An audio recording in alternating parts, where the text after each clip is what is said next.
सर्वप्रथम मैं देवनहल्ली के पुण्य क्षेत्र श्री सिद्धांचल स्थूलभद्र धाम गिरिमाला में विराजित परम पूज्य आचार्य श्री चंद्रयश सूर्येश्वर जी महाराज साहब के चरणों में नमन करता हूँ, धूप देता हूँ। इस पुण्य क्षेत्र के प्रमुख ट्रस्टी श्री प्रकाश जी कोठारी साहब, श्री इंद्रचंद जी बोरा साहब, श्री धर्मीचंद जी धोखा साहब एवं पुण्य क्षेत्र के समस्त ट्रस्टीगण, चिकपेट संघ के अध्यक्ष गौतम सोलंकी जी एवं बेंगलुरु के समस्त पदाधिकारीगण, महावीर हॉस्पिटल के अध्यक्ष किशनलाल जी एवं पारस भंडारी जी, अल्सर जैन संघ अध्यक्ष श्री सुनील गादिया जी, उपस्थित सभी भाइयों बहनों, देवी और सज्जनों, मैं आप सबका हार्दिक अभिवादन करता हूं और आप सबको जय जिनेन्द्र। आज हम आचार्य श्री स्थूलभद्र सूर्येश्वर जी महाराज साहब की 19वीं पुण्यतिथि मना रहे हैं। इस अवसर पर मैं महाराज साहब के चरणों में विनम्र श्रद्धांजलि अर्पित करता हूं, उनको नमन करता हूं। आप हमारे बीच नहीं है, मगर 19 वर्ष पश्चात भी आपके संपूर्ण ताजा है, इसके बारे में अभी महाराज श्री ने हमको विस्तार से बताया है। निश्चित रूप से आज वो शिष्यों के भक्तों के हृदय में अमर हैं, यादगीर हैं।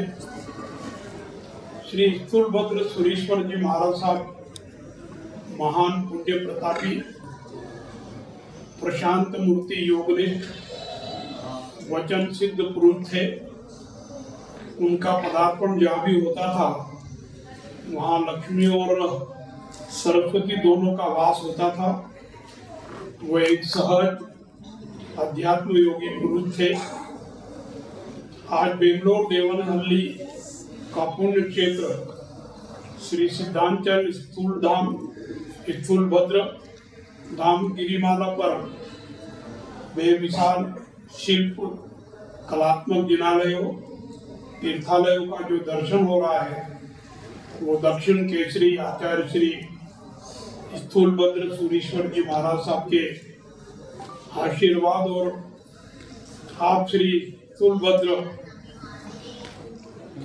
के शिष्य रत्न, दक्षिण भारत तीर्थ प्रभावक, धर्मगुरु, धर्म प्रभावक आचार्य श्री चंद्रयश सूर्येश्वर जी महाराज साहब की विशाल दूरदृष्टि और दिव्य सोच का प्रभाव है। आज इस पहाड़ी पर गुजरात के पालिताना का नजारा साक्षात दिखाई दे रहा है। मैं पालिताना गया हूँ, मुक्ति सागर जी का एक कार्यक्रम था, उन्होंने मुझे पदविहार करते हुए वहाँ गए थे, बुलाया था। उस कार्यक्रम में मैं गया था और वहाँ देखा महाराज साहब के आशीर्वाद से आचार्य चंद्र यश सूर्येश्वर जी महाराज साहब ने इस पुण्य क्षेत्र में जिनालयों के साथ साथ शिक्षा को बढ़ावा देने के लिए भी कार्य किया है, जिसके बारे में अभी आर्किटेक्ट साहब ने विस्तार से जानकारी दी। इसी क्रम में चंद्रहिल्स इंटरनेशनल गुरुकुलम स्कूल, हॉस्टल आदि का निर्माण भी किया जा रहा है, जिससे मानवीय सद्गुण, सद्विचार और परोपकारी शिक्षा के साथ साथ धर्म, संस्कृति और संस्कार का ज्ञान भी आने वाली पीढ़ी को मिलेगा, जिससे निश्चित रूप से हमारे पूर्वज जो हमसे अपेक्षा कर गए हैं, उस अपेक्षा के मार्ग पर हम अग्रसर हो पाएंगे। भारतीय शिक्षा प्रणाली प्राचीन काल से ही वसुधैव कुटुंबकम के दर्शन पर केंद्रित है। हमारी सोच है, हमारी संस्कृति की सोच है कि सारा ब्रह्मांड एक परिवार है और हम उस परिवार के सदस्य हैं। हमें एक दूसरे के प्रति अपनत्व भाव से जीवन जीना चाहिए। आधुनिक ज्ञान को मूल्यों के साथ जोड़कर एक ऐसी शिक्षा प्रणाली विकसित करें जो न केवल दुनिया को एक नई दिशा देगी बल्कि पूरी मानवता का भला भी कर पाएगी। पर्यावरण एवं जल संरक्षण को आज बढ़ावा देने की महती आवश्यकता है। आज विश्व पर्यावरण दिवस भी है। सारी दुनिया में पर्यावरण सुधार की दृष्टि से भिन्न भिन्न तरीकों से लोग उपाय करने के लिए आज कार्यक्रम कर रहे हैं। भारतीय संस्कृति में मानवीय, वनस्पति, जलीय पर्यावरण आदि के लिए सम्मान और उन्हें संरक्षित करने की प्राचीन परंपरा है। आज पर्यावरण संरक्षण के लिए कार्य करने की महती आवश्यकता है। मैं आपसे अनुरोध करूंगा कि आज के दिन हमको सभी प्रकार के पर्यावरण को सुदृढ़ बनाने की दिशा में प्रयास करना चाहिए। निश्चित रूप से पर्यावरण सुधार के बाद देश और विश्व में हरा भरापन आएगा और वातावरण शांतिमय बन पाएगा। आपका यह ट्रस्ट और समाज मानव सेवा के साथ साथ सामाजिक, धार्मिक, सांस्कृतिक, नैतिक, परमार्थिक अनेकों कार्यों के द्वारा जैन धर्म के अंतिम तीर्थंकर श्री भगवान महावीर स्वामी जी का अमर संदेश जियो और जीने दो को सार्थक कर रहा है। आपके इन कार्यों के लिए मैं आप सभी को कोटि कोटि नमन करता हूँ।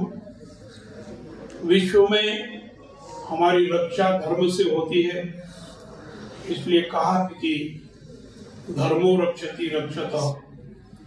धर्म की परंपरा धर्म गुरुओं से ही आगे बढ़ती है। आपने अभी महाराज श्री के प्रवचन सुने, साथ में मुनिमंडल भी विराजमान है।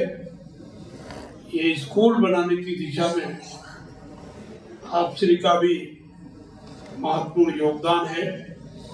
परम पूज्य आचार्य श्री चंद्रयन सुरेश्वर जी महाराज साहब के मार्गदर्शन में कार्य योजना बनाकर देशव्यापी अभियान चलाएं ताकि विश्व कल्याण और विश्व शांति की ओर अग्रसर हो सके। मुझे महाराज श्री ने 2 तारीख को कहा कि इस कार्यक्रम में आना।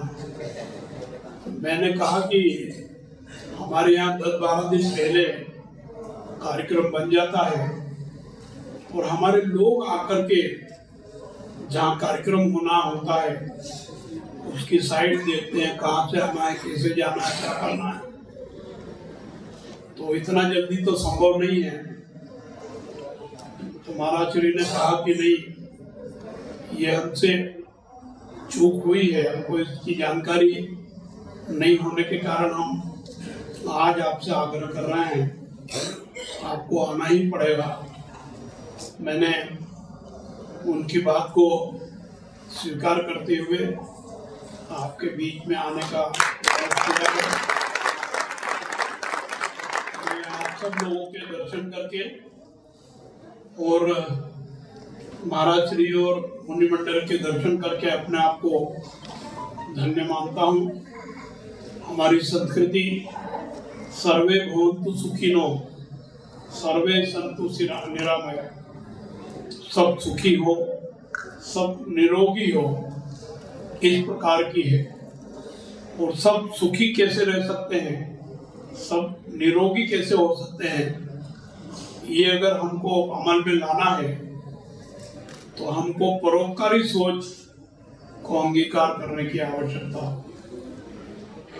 अहिंसा परमो धर्म के मार्ग पर चलने की आवश्यकता होगी। तभी सब सुखी हो सकते हैं, सब निरोगी हो सकते हैं। मैं आशा करता हूँ, विश्वास करता हूँ कि महाराज श्री के आशीर्वचन से प्रवचन सुन करके आप इस दिशा में आगे बढ़ने का प्रयास करेंगे। आप सबने मुझे शांति से सुना, इसके लिए मैं आपका आभार व्यक्त करता हूँ। जय जिनेन्द्र।